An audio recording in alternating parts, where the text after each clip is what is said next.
Yo, yo, yo, what's good with the YouTube? Welcome back to A1 Hoop Zone. Back at y'all with another one. So just a little quick update, man. More reports coming out. We're finally getting a little bit more of insight into this whole KD saga.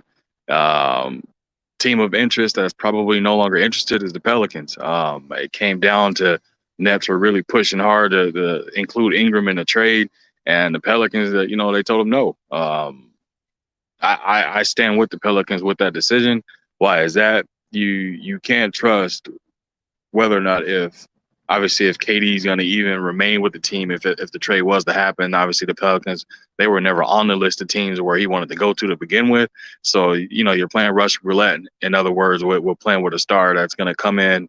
Probably he's going to go hoop because that's the main thing he loves to do. But at the end of the day, you're trading away your future in hopes of making him happy and him to stay. Which again, that was going to be slim to none chance of that happening. But let's compare Brandon Ingram to Kevin Durant. Like I said, height wise and length and body style, we all know it's a slim, somewhat of a comparison, both with a slim frame build, wiry build, and tall things of that nature. But from a points perspective per game, I mean it's only about a 6 points per game difference as far as overall scoring. I think KD, if I'm not mistaken, was like 28, averaging 28, and Ingram was averaging about 22, right around there. And the rebounds and assists, steals, blocks, all that, it's not too far off from each other. Obviously, we're not going to say they're the same player, but as far as from a stats perspective, it's not too far off. Now, the only difference is the impact on the game and the ease that, KD scores with. Now, Brandon Ingram has made leaps and bounds difference as far as things that what he's doing out there on the court now compared to what it was in the past. So you obviously got to respect him. Good 3 point shooter, mid range, definitely has that in the bag now and going to the rim and he's finishing on top of these guys now. So he's definitely elevating his game and he's getting better each year. Now, the big difference as far as I think why the Pelicans decided not to pull the trigger, and the main big difference is there's a 10-year gap difference, man. There's basically a 10-year gap difference in age between KD and Ingram. So you got to think you got an aging superstar, and then you have a person that was already an all-star in Ingram with the upside of thinking that he's just still in his mid-20s. You never know how he's going to turn out. Do you want to risk that by getting 1 year out of KD and it not go anywhere? I personally think if KD would have went to the Pelicans, it wouldn't have been a championship caliber team. I think they would have made the playoffs. They should have. They have McCollum. They have Zion and a solid team that plays hard, tough nosed, gritty defense and things of that nature. But at the end of the day, they're not going out there and beating a Warriors team or even Memphis or depending on how the Lakers shake out. We don't, Lakers or Clippers. I mean, it would have been tough, but I don't think they would have been able to knock off one of those top tier teams. Now, don't get me wrong. It's something that could happen if they're clicking on all cylinders and playing right, man. It's something that absolutely could happen.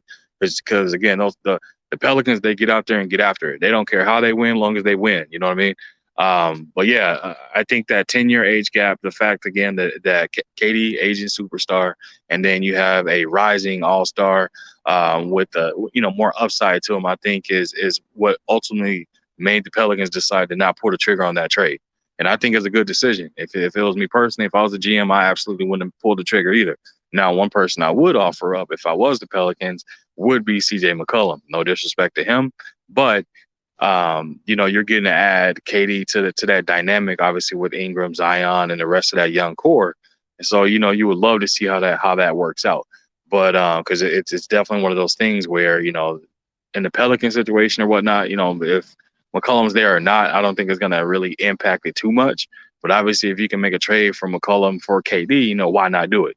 Regardless of how many years he has left and things of that nature, I would pull the trigger in a heartbeat, man. But just wanted to throw that out to y'all, man. I know, like I said, man, it's just recent reports of it, and the Pelicans made a great decision, and I think, Pelicans made a great decision. Nets again, they're going to ask for everything under the sun because they're hinging and hoping on the fact that they'll be able to pretty much keep KD around and keep him in place and make him happy or try to make it seem like they're making a huge effort to get him to a different team. But at the end of the day, man, they know they have him under the barrel because he had 4 years left on this deal. And so, they're perfectly fine with keeping him there and him being unhappy, but they know he's going to go out there and play, given the opportunity to play. That's one thing that they do know. So that's all I got for y'all, man. I appreciate you stopping through to the zone. Leave a comment in the comment section. Let me know what you think. I know my guy Queso Boy and Monica are ecstatic that the Pelicans did make that trade. So yeah, I know they're happy about that. But again, leave a comment in the comment section. Let me know what you think. If you wish to support the channel, that information will be flowing at the bottom of the screen. Otherwise, it'll be in the description of the video, man. I appreciate you stopping through to the zone, and I'll catch y'all on the flip side. Appreciate you.